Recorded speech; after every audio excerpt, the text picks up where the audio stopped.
kita ingin tahu nih Pak, sebenarnya apa sih yang membuat Bapak tergerak gitu untuk membangun networking serta penelitian dengan peneliti-peneliti yang tidak hanya di Indonesia tapi di luar sana gitu. Bisa kolaborasi dengan Associate Profesor Daniel.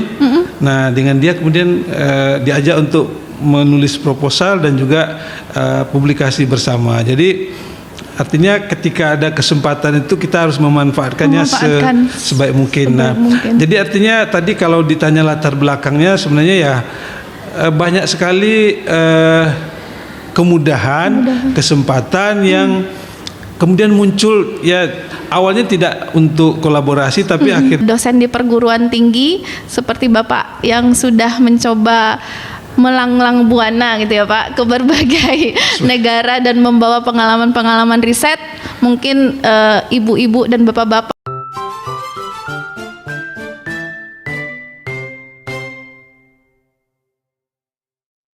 Assalamualaikum warahmatullahi wabarakatuh. Waalaikumsalam warahmatullahi wabarakatuh.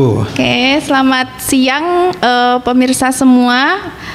Semoga kita semua dalam keadaan sehat walafiat. Kembali lagi dengan saya di acara podcast kita dengan tema yang sama, yaitu Ngopi Matcha, Ngobrol Pintar Matematika Canggih. Hari ini bintang tamu kita adalah bintang tamu yang mungkin sudah banyak ditunggu ya, dengan Bapak Profesor Ahmad Fauzan. Selamat siang Pak.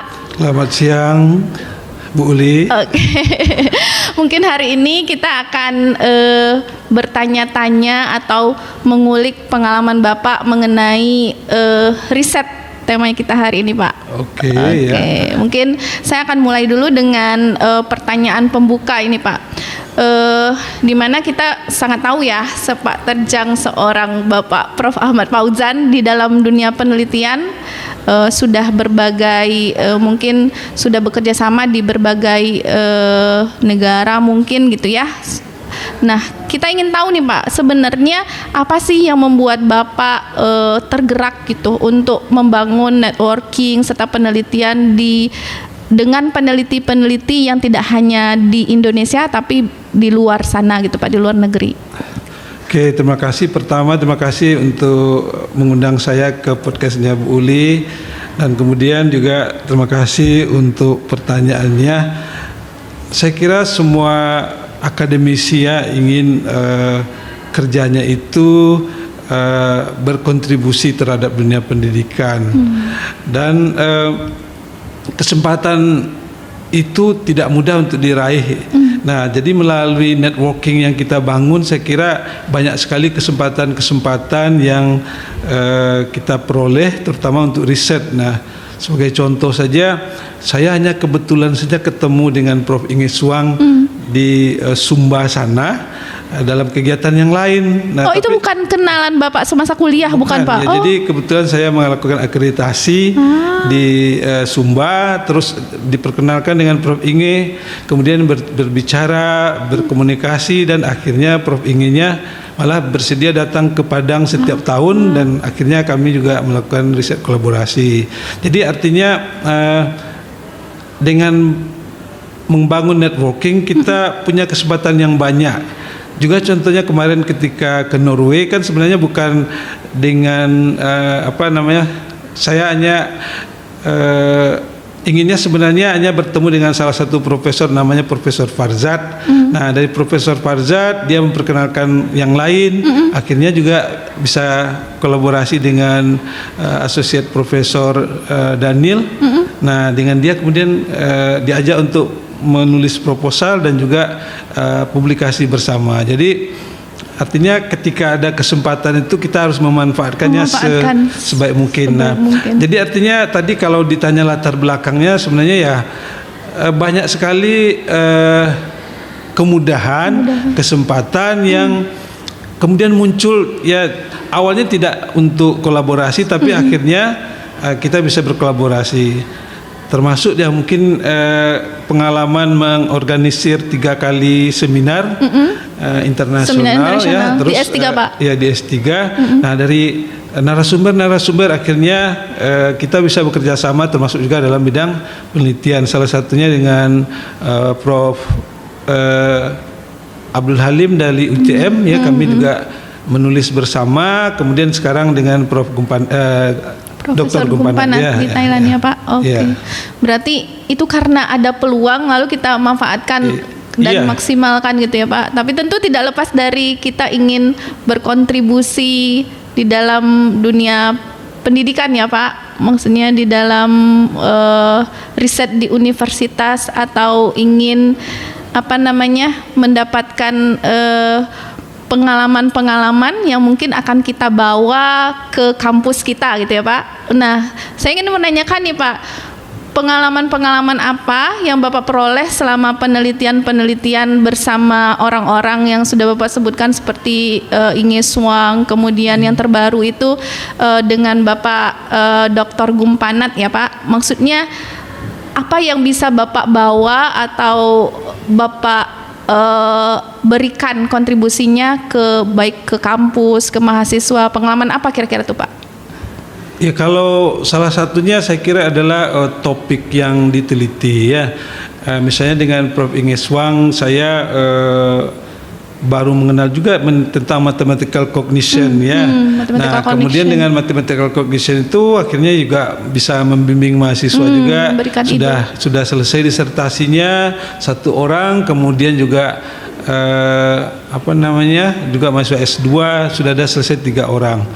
Nah, sebenarnya sama saja ketika saya dapat kesempatan untuk belajar tentang RME di Belanda, ya akhirnya salah satu kontribusinya adalah memperkenalkan dan memberikan juga topik-topik penelitian kepada mahasiswa. Itu salah satunya. Ya, dari keuntungan yang bisa kita bawa gitu ya. Untuk di samping itu juga tentu kita bisa juga melakukan riset yang memang trennya sedang seperti itu di luar negeri ya. Misalnya dengan dengan Benjamin Roth itu tapi belum saya teliti nih ya masalah dan Profesor Meyers yang juga pernah dari narasumber, dia kemarin ketemu di Jerman bicara tentang SDGs ya.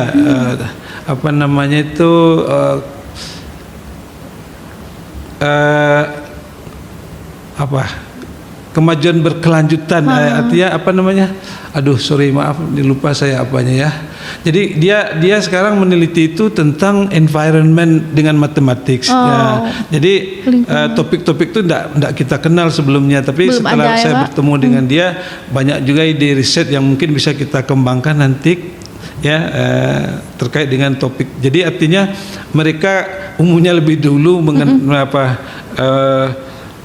berkenalan dengan topik-topik yang tren ya. Nah, kita dengan mengenal mereka, dengan berkomunikasi ya kita bisa ketularan juga untuk bisa melakukan riset yang sama ya. Dengan yang sama. Oh ya.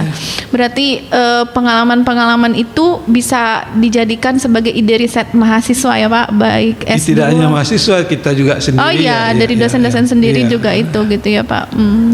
Oke, mungkin itu pengalaman-pengalaman Bapak di riset itu sudah Bapak lakukan Pak yang di environment itu? Ya, environment belum, cuman sekarang karena saya juga membimbing S3 itu saya integrasikan salah satu mahasiswa S3 meneliti tentang STEM education ya. Jadi nanti memasukkan unsur STEM itu. Tapi dalam pengabdian sudah kemarin ya tentang STEM, kami melakukan pengabdian STEM. Jadi STEM ditambah dengan environment gitu. Masya Allah.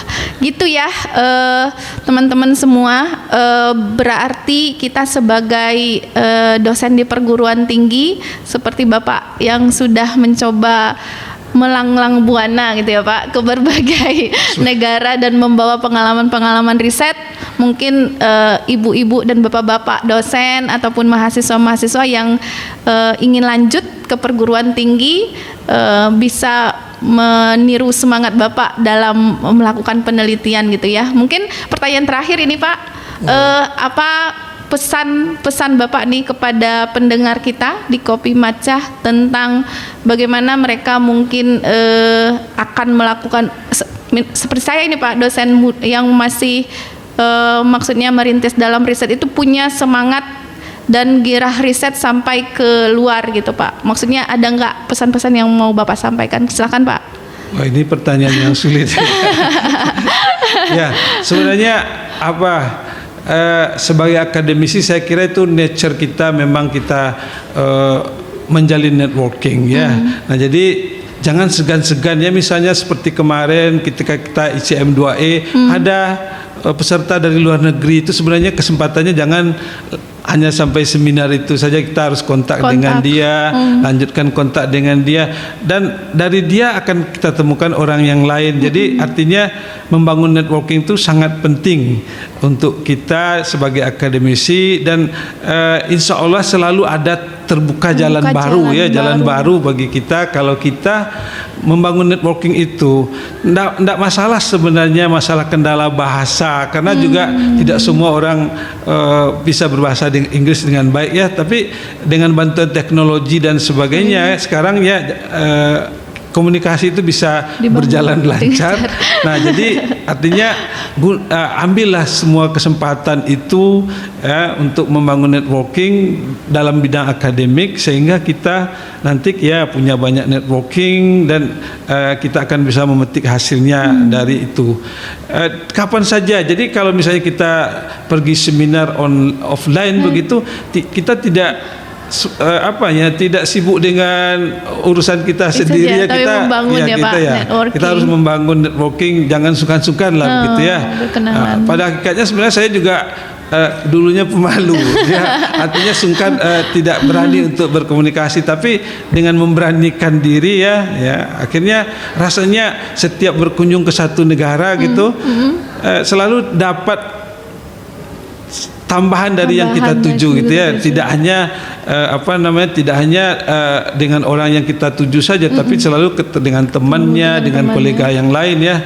Termasuk kemarin ke Australia itu sebenarnya kalau mau ditindaklanjuti ya, STEM itu banyak bertemu dengan orang sains, orang matematik ya, bagaimana dia memadukan sains dengan art, dengan apa gitu. Sekarang tinggal bagaimana kita bisa memfollow up saja lagi. Itu saja masalahnya. Itu kira-kira boleh ya. Oke, terima kasih Pak sudah memberikan ini pencerahan apa tuh namanya, pesan dan kesan untuk tidak ragu-ragu dalam membangun networking ya Pak. Bahasa tidak menjadi kendala tadi kata Bapak, tapi tentu juga teman-teman semua kalau memang mau lebih maksimal meningkatkan kemampuan berbahasa ya Pak, berlatih kemampuan bahasa Inggris sehingga peluang itu mungkin lebih besar. Tapi itu semua bisa kita jadikan sebagai contoh gitu ya Pak, untuk mengembangkan diri kita ke dalam dunia penelitian ke daerah lain. Mungkin itu saja Pak untuk hari ini. Terima kasih Pak atas kehadirannya. Saya akhiri podcast kita hari ini. Assalamualaikum warahmatullahi wabarakatuh. Waalaikumsalam warahmatullahi wabarakatuh.